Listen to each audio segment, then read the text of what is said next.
వర్షాకాలంలో వర్షం పడుతుంటే మొక్కజొన్న పొత్తు తింటే ఎంత టేస్టీగా ఉంటుందో ఆ అనుభూతి ఆస్వాదించే వారికే తెలుస్తుంది కదా అండి.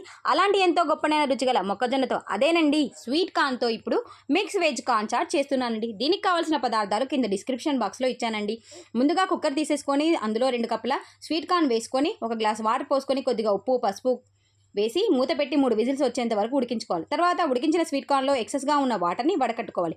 తర్వాత స్టవ్ మీద ప్యాన్ పెట్టేసి 1 టేబుల్ స్పూన్ బటర్ వేసి కరిగేలోగా జీలకర్ర అల్లం వెల్లుల్లి ముక్కలు వేసి ఫ్రై చేసుకోవాలి. స్టవ్ హై ఫ్లేమ్లోనే పెట్టి సన్నగా కట్ చేసి పెట్టేసుకున్న పచ్చిమిర్చి, క్యారెట్, క్యాప్సికమ్, ఉల్లిపాయ ముక్కలు, టమాటా ముక్కలు వేసి 1 నిమిషం పాటు ఫ్రై చేసుకోవాలి. తర్వాత ఉడికించి పెట్టేసుకున్న స్వీట్ కార్న్ కూడా వేసి రుచికి సరిపడా ఉప్పు, కారం, పసుపు, గరం మసాలా, చాట్ మసాలా కొద్దిగా వేసి కలుపుకొని పైనుంచి కొద్దిగా కొత్తిమీర, అరచెక్క నిమ్మరసం పిండుకున్నామంటే ఇలా సర్వింగ్ బౌల్లోకి సర్వ్ చేసామంటే అలా కప్పు ఖాళీ కావాల్సిందేనండి. ఈ వీడియో కనుక మీకు నచ్చితే లైక్ చేయండి, షేర్ చేయండి, సబ్స్క్రైబ్ టు మై ఛానల్.